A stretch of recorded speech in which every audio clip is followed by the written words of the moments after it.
Today in Woodturning, we're going to make a natural edge bowl from a really cool wood, Horseflesh Mahogany. Tim's American Beauty was made by Robust Tools, America's premier lathe manufacturer.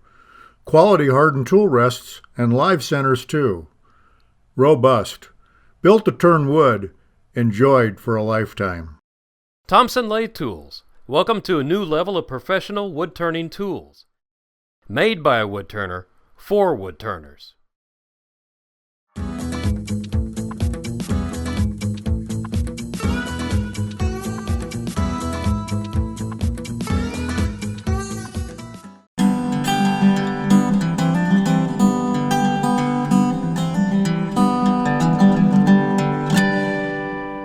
I've always wanted to do a natural edge bowl on this show, but all the ones I've seen have been really narrow and not a lot of bark, so I've been playing with this idea for a while. You can see we have a really thick bark line. It looks really cool because you can see this is like an inch wide, right?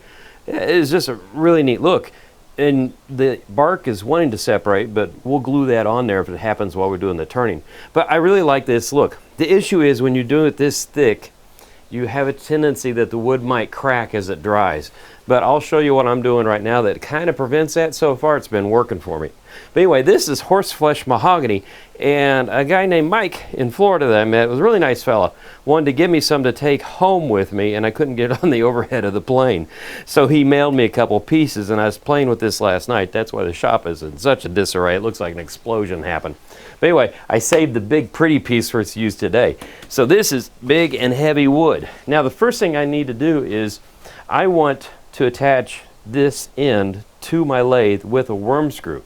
Well, you don't want a curved surface going up against the jaws, because when you have the worm screw in here, you want these jaws to pull up flat against the wood. So what I'm going to have to do is drill a hole in the center with a Forstner bit. Now I keep a series of discs that are all different measurements up to about 12 inches, and they help me find the centers of things really good. So this is a 12-inch piece right here. So I'm going to take a Sharpie and I'll just go through here. You might not be able to see this on camera when I move this, but I will be able to. There's a little dot right there. So that's where I want to drill with my Forstner bit a wide hole. And I'm talking about a big Forstner bit, so I need a little help here. I'm going to try to use my lathe as a place to clamp this down because I don't want anything moving on me when this happens. It's going to want to spin a bit, and that's not holding. Just do that one there. Okay, we'll come over here. It looks like it'll work really well right here. Okay, there we go. Okay, I got a little purchase here. What I don't want to do is have my hands down here as I'm using this. Because if I'm holding my hand right here, this thing's going to want to skate and move. If it comes across and gets me, that could really hurt.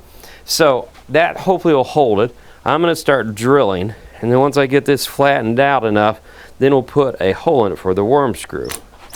And you just want to go light and take your time.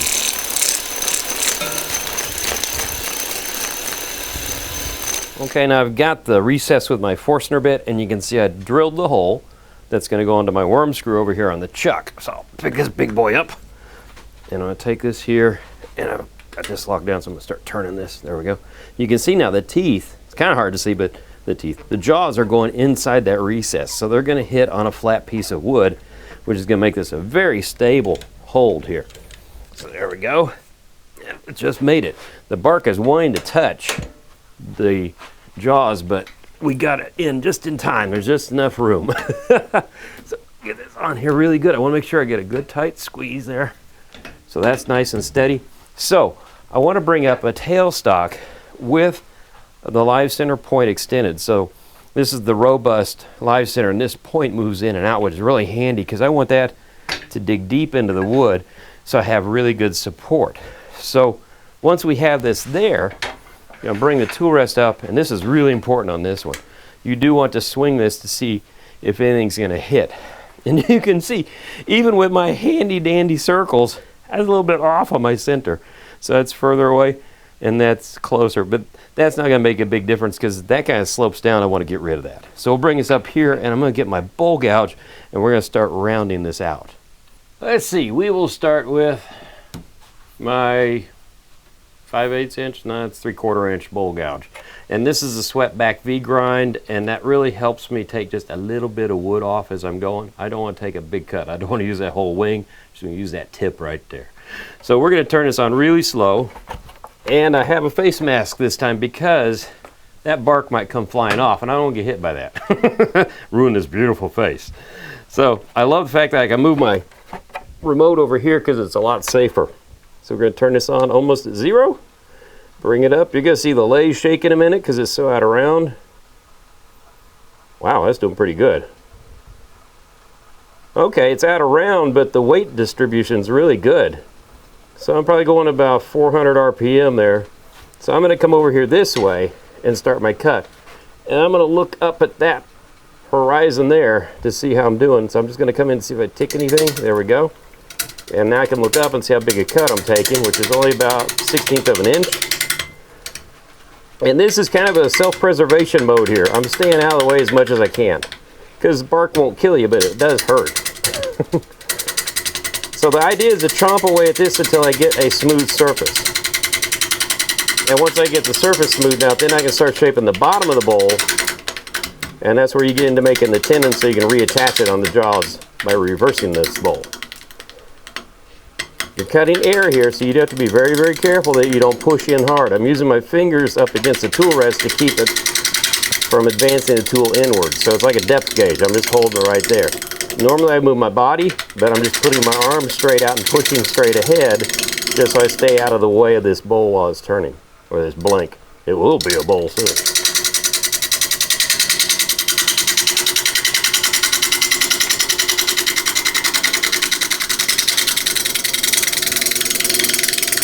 Okay, now I've got this part rounded out. I cleaned up the bottom a little bit so it's flat too. One thing to keep in mind, you're gonna have bark flying off.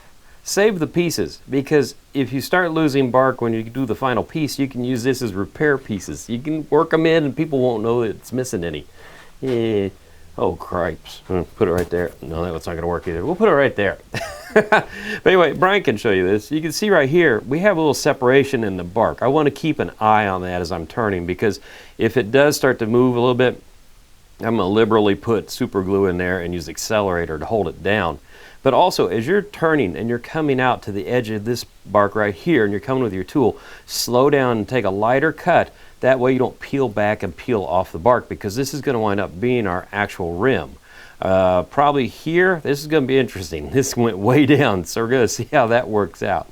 So the next step now is to start shaping the bowl. So I just want to sneak up on it. It's like you're sneaking up on a big bead. That's all a bowl is. So I'm going to come here. I'm going to take my gouge again, and we're going to start working our way in this way. So get back into my Darth Vader mask. See if I can pick the speed up just a little bit. There we go. Now you don't need to do this all at once. You don't have to take the cut all the way around down the side. So we're just going to take chunks. Just move our body, take another chunk. Just keep doing this. This way I don't have to reposition my body or anything. I'm just in the same place, same location, just swinging and making the same cut. If you want to go all the way around, that takes a lot of skill. I don't know if I have that kind of skill. I know the older I get, the harder it is to move more than 1 foot at a time. So I like taking this in small bites. So I just keep doing this until I get a desirable shape for the bowl. And then we'll put a recess on the bottom so we can turn around and hold this in the jar. Okay, now before I get to the recess I'm going to turn, I've been refining the shape and cleaning it up. You can see a few marks on here where the tool hasn't been a perfect cut because it's interrupted. You're cutting air here, you're into wood, then you're back into air. One trick you can do is a pull cut, and it's a shear cut that you do with your tool. And I've gone to my 1/2 inch bowl gouge only because I didn't want to sharpen my other one yet. Bark really dulls the tool, but these Thompson tools hold an edge really long. So I'm very happy with how this is working today. So I'm going to come in here and I'm going to use this. I'm going to put it at an angle like so you can see how the handle's going way down, right? And I'm bringing the tip up and I'm just touching the edge, that swept back edge, and I pull. And look at the shavings that come off. It's like little whispers of wood, little feathers of wood, I like to call it. So anyway, you do this pull cut and it cleans up the surface. We're going to sand this. I just want you to see what this does to the surface here. See how much it cleaned that up? You don't have any tool marks now. So this is a really cool technique to finish this up. The only trick is, as you get out here, you want to be careful because you're cutting air again, right? So you really have to have a light touch here because now we're interrupted. We're not touching wood at certain times, so you don't want to push in very hard. But you can come out to this edge pretty safely and get rid of some of those tool marks that are going to be harder to sand away.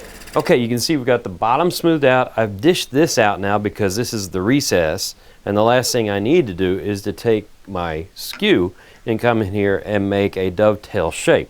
So I'll turn this on, and this is at center height. This is a real easy cut to make. It just pushes in really nicely. As long as you have a nice sharp point on that skew, you're doing great. Let me blow it away.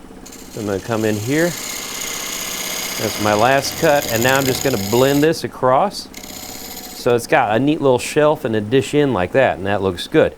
So the next step on this is before you take it off, even though it's wet green wood, you want to sand it because it's a lot easier to do it while it's being held on the lathe than it is by taking it off and having to do it by hand later, because then it'll dry out and be really tough wood. I'm just going to show you here for a second. I'm going to take, this is an angle grinder, and I've got a disc thingy over there holding it on. That's Velcro, and this is the Abernet, and I'm starting with 80 grit.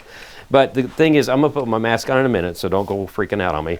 But anyway, you can actually turn the lathe on really slow. Let's do it this way first. And you can sand here. So you can get that done like that, and then you can work your way around the side. You can get about to here, and then you're doing a lot of air, right? So when you get into the air part, you want to come up with a hand and just start sanding and rotating it like this. And that way you don't make a flat spot, but you do get out what tool marks you've missed. So anyway, I'm going to put my mask on, sand this, and then we're going to turn around the lathe and start hollowing it out. Okay, so we reverse this in the jaws, and so the chuck is holding it nicely. Take the speed way down, going to turn this on, and we're going to go past the vibration this time. We're going to be some vibration because it's a little out of round still. There it is. And now we went past it, so things have smoothed out a whole lot nicer, but I do have a lot of speed going, so it's going to help me make the cut. Now this is just like hollowing a bowl, except when you get over to the bark part. So let me work my way there. Just take little cuts. The feet per second in the middle is really slow, so you have to be just patient with the cut. Let the tool feed in there. Now, I just sharpened my Thompson tool to get a new edge on there. I have to admit something to you. I just got back from doing demonstrations for the Ohio Valley Woodturners in Cincinnati. Great bunch of people, really fun. But the last time I really sharpened this tool was when I was doing clinics with them. And so I did about 4 days of clinics after I sharpened, came back, turned one of these bowls, and this is the first time I had to sharpen. So I ain't bragging, just telling you the facts, so it's really cool. So now as we get into the bark here, the bark is what dulls the tool really quickly because it's got a lot of grit in it. But I want to very gently make an entry cut like that. And then when you get into the wood, I'm just going to go down now and start making my little grooves and channels. But if you take a lot of bark at once, you risk throwing the bark off of the bowl, and you don't want to lose it that way. So you have to make that entry cut very gently, and that'll keep the bark intact and in place.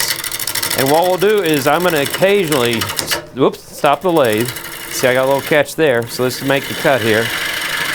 I'm going to periodically stop the lathe and inspect the seam right here where the bark is, and if it's nice and tight, we're good to go. I just want to make sure it's not falling off. If it starts to come loose, I'm going to put some super glue in there, use some accelerator, and hold it down and keep moving.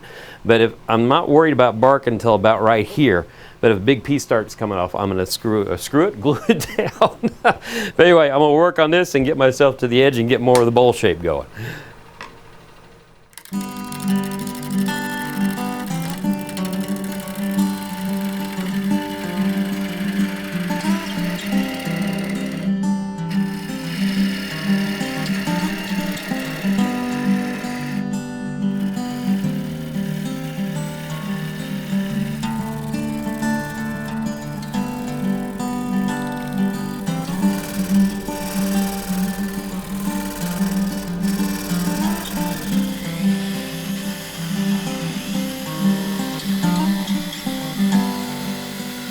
So we got our finished bowl. This is one heavy sucker. I kept it really thick. And if you have concerns about this drying and cracking, you can always put it in a paper bag with some shavings and let it lay there for 3 months to 6 months. Bring it out, and you should be good. But I'm going to try my Watco Danish oil idea. But check this out. If you're confused where this was in the tree, this is how these sit in the tree. You can see there's the bark on the outside. There's the trunk of the tree. So it sits like that. The pith is gone, so the wood won't crack. But the Danish oil to me is going to allow me to seal the wood but make it breathable still, so it will be able to expel the moisture, will be able to come out. So, oh boy, there we go. That's the money shot. That is such beautiful looking wood. I mean, it is so cool. There's ripples in it and everything. But that will allow the moisture to escape slowly, so it's going to lessen the chance of cracking. This bark held on beautifully, which is really good. Use this as my bowl here to help me out, the bowl. So I'm going to take this, dab this here, and go walk, walk, walk. I'm going to get real thick and heavy on the bark because I want it to penetrate in there. And then I'll just have to be very careful about making sure I get it all out of there. If it looks like some is still in the crevices after I've got off as much as I can with a rag, I'll take my air gun and simply go and blow some of the stuff out. Not in the direction of anything important though. So anyway, that is how you make a natural edge bowl from, what was that called again? Horsehide mahogany, I think is what it's called. Beautiful stuff. Came from Florida. So I'm really appreciative, Mike, for sending that to me. Well, until the next time on Wood Turning, keep turning. Tim's American Beauty was made by Robust Tools, America's premier lathe manufacturer. Quality hardened tool rests and live centers too. Robust. Built to turn wood. Enjoyed for a lifetime. Thompson Lathe Tools. Welcome to a new level of professional wood turning tools. Made by a wood turner for wood turners.